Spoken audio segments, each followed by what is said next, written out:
Halo semuanya, balik lagi bareng gua Rino Adi Prastio. Pemilu udah dilaksanakan. Berdasarkan real count dari KPU, perolehan suara pasangan Anies Mohaimin jauh di bawah pasangan Prabowo Gibran. Hanya 24,06% dibanding 58,89%. Sebenarnya apa sih yang bikin paslon Anies Mohaimin itu kalah? Yuk ngulik bareng gue di Ngulik Online.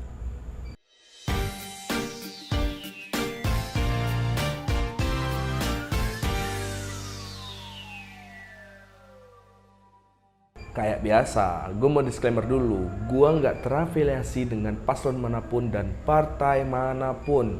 Yang gue sampaikan di sini merupakan opini gue berdasarkan penelusuran gue di internet. Makanya namanya ngulik online. Dan nanti bakalan ada data-data yang gue munculin di sini. Nah, nanti ada real count KPU nih. Jadi per hari ini gue tag di tanggal 24 Februari. Progres real count KPU udah sekitar 83%. Balik lagi ke tema. Kenapa Pak Anies Rashid Baswedan bisa kalah? Ada beberapa faktor kalau menurut gua. Gua coba bahas satu persatu.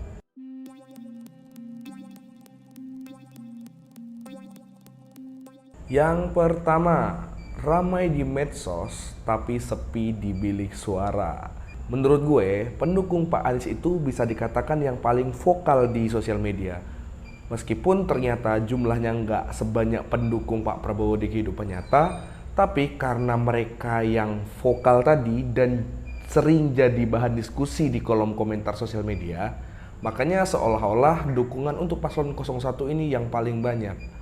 Dan yang sedikit gue sayangkan nih, dari sejauh pantauan gue di sosial media, para pendukung paslon 01 ini bisa dikatakan yang tanda kutip paling barbar kali ya, dan paling militan dibandingkan pendukung paslon lain. Mereka nggak segan untuk berkomentar dengan pedas, bahkan dengan kata-kata yang kurang etis kalau menurut gue. Bahkan udah di level merendahkan sih bisa dibilang. Sayang aja sih, Pak Anies sama Caimin udah keren banget kalau menurut gue. Tapi oknum pendukungnya malah kayak begitu, sayang banget ya. Tapi meskipun ramai di sosial media, setelah pemilu dilaksanakan, per tanggal video ini di tag, perolehan suara Pak Anies cuman segini nih. Bisa dibilang nggak nyampe separohnya perolehan suara paslon 02. Menurut gue hal ini bisa terjadi karena ada yang namanya silent voters. Jadi silent voters itu tuh orang yang memilih tapi nggak hadir di ruang-ruang diskusi yang membahas soal politik. Contohnya di sosial media. Jumlahnya silent voters ini atau silent majority itu nggak sedikit. Termasuk gue contohnya. Bedanya gue diskusi soal politik baik di sosmed ataupun di real life. Tapi gue nggak menunjukkan paslon mana yang gue pilih. Jadi siapa aja nih di antara teman-teman yang jadi silent voter? Silahkan tulis di kolom komen.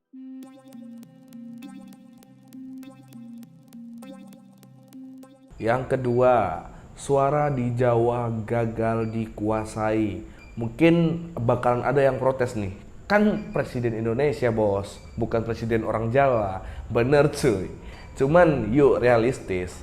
56 pemilih ada di Pulau Jawa.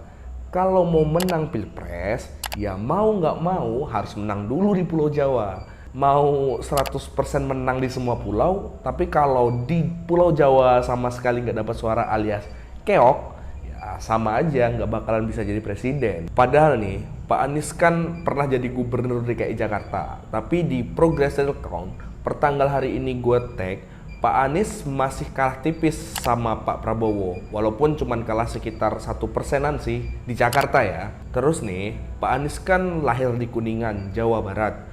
Tapi di tanah kelahirannya, beliau malah kalah jauh. Lebih dari setengah suara Jawa Barat justru dikuasai oleh Pak Prabowo dan Mas Gibran. Padahal jumlah DPT Jawa Barat itu paling banyak loh se-Indonesia. Hampir 36 juta pemilih ada di Jawa Barat.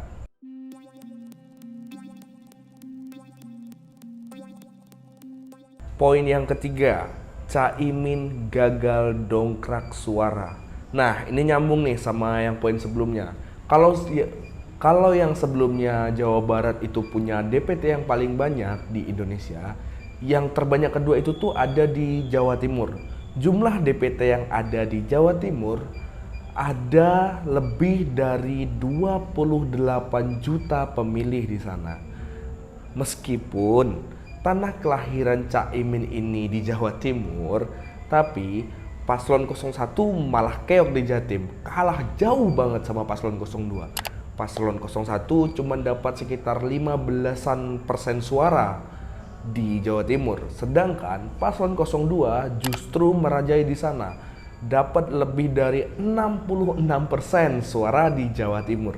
Jangankan dibandingkan dengan paslon 02, dibandingkan paslon 03 aja nih, paslon 01 masih kalah tipis sekitar 2%-an lah. Padahal bulan Desember kemarin Caimin punya target menang di atas 50% di Jawa Timur.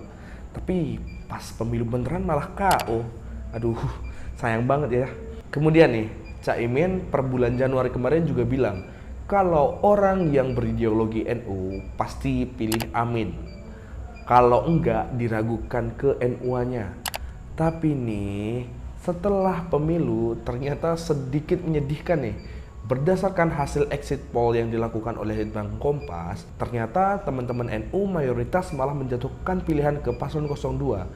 Berdasarkan exit poll itu, nih teman-teman silahkan lihat di sini. Paslon 01 dapat 21,8% suara dari NU. Paslon 02 unggul jauh di angka 55,8% dan paslon 03 dapat sekitar 12,8%.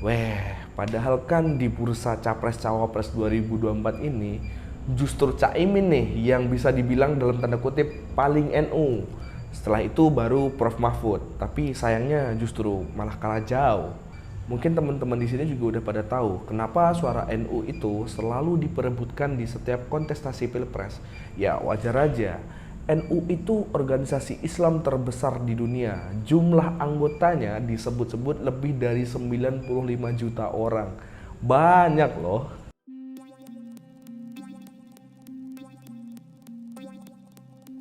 Next, poin keempat. Pak Anies Baswedan membranding diri terlalu pintar. Loh, kok terlalu pintar? Bagus dong kalau pintar. Bentar, sabar dulu. Jadi, menurut gue, salah satu faktor kekalahan Pak Anies ini ya karena Pak Anies terlalu berhasil membranding dirinya sebagai sosok yang pintar. Malah bisa dibilang terlalu pintar. Hal ini terlihat ketika beliau menyampaikan sesuatu. Pasti menggunakan bahasa-bahasa yang tinggi dan tinggi dengan retorika. Sampai-sampai sebagian masyarakat Indonesia bisa dibilang roaming kali ya kalau ngedengerin Pak Anies lagi menyampaikan sesuatu. Gimana enggak bingung alias roaming? Kadang menyampaikan sesuatu yang sederhana, beliau menjelaskan dengan bahasa akademis yang menurut sebagian orang nih rada muter-muter. Padahal kalau menurut gue nih, Pak Anies tidak perlu tinggi-tinggi dengan Padahal kalau menurut gue nih, Pak Anies tidak perlu tinggi dengan retorika. Karena dengan penjelasan yang sederhana pun, masyarakat juga udah tahu kalau Pak Anies itu cerdas. Gimana nggak cerdas? Kan beliau seorang akademisi. Akhirnya nih, ide-ide besar Pak Anies kalah dengan ide populis makan siang gratis. Lebih mudah dipahami oleh sebagian masyarakat Indonesia, lebih mudah diterima dan lebih mudah dimengerti. Gitu kali ya.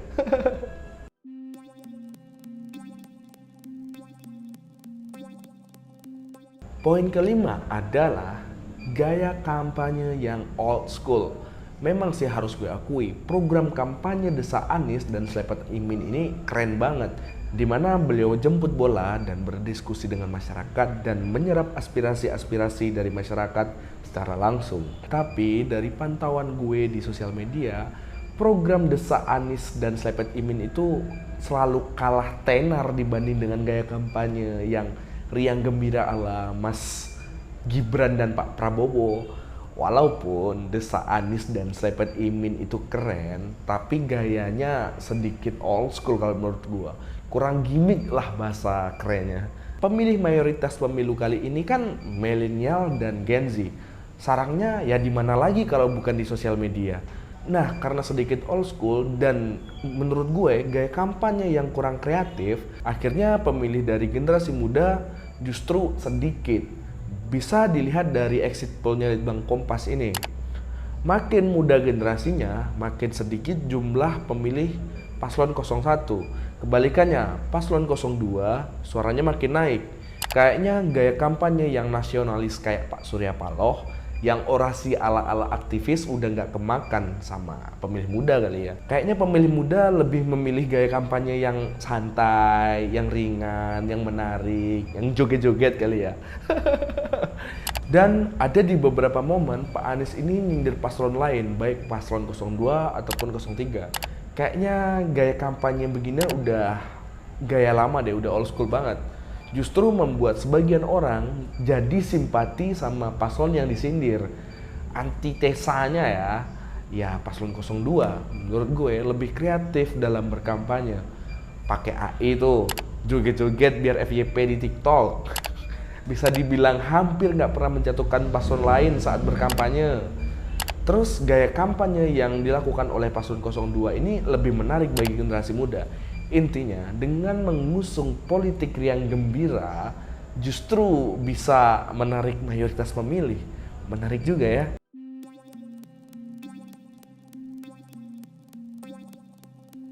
Oke, poin terakhir, kokohnya approval rating publik terhadap Presiden Jokowi. Jadi secara sederhana approval rating itu tingkat kepuasan masyarakat terhadap kinerja Presiden Jokowi. Jadi nih, meskipun belakangan banyak isu yang agak miring, contohnya politik dinasti lah gitu, ternyata approval rating publik terhadap Presiden Jokowi masih kokoh banget, masih di angka 80-83%. Nah, kan Pak Anies mengangkat tema perubahan nih, artinya memposisikan diri sebagai antitesanya Pak Jokowi. Kalau tingkat kepuasan publik terhadap Presiden Jokowi makin tinggi, artinya makin sedikit dong orang yang bakalan milih Pak Anies. Sebaliknya, Pak Prabowo yang pengen melanjutkan program-programnya Pak Jokowi, semakin naik tingkat kepuasan publik terhadap Presiden Jokowi, makin naik juga nih orang yang milih Pak Prabowo. Nih, teman-teman coba perhatikan dari exit poll-nya Litbang Kompas ini. Orang yang puas dengan kinerja Pak Jokowi mayoritas memilih paslon 02, lebih dari 60%. Sedangkan orang yang tidak puas dengan kinerjanya Pak Jokowi mayoritas memilih Pak Anies. Masalahnya di sini, walaupun di diagram ini selisihnya paling cuma sekitar 10%-an, tapi kan secara proporsi orang yang puas sama kinerjanya Pak Jokowi itu jauh lebih banyak. Makanya itu dukungan Pak Jokowi itu ngaruh besar banget. Walaupun nih sampai pemilu dilaksanakan, Pak Jokowi nggak pernah vulgar menyatakan dukungan ke salah satu calon, tapi opini publik udah pasti kegiring lah dukungan Presiden Jokowi kemana.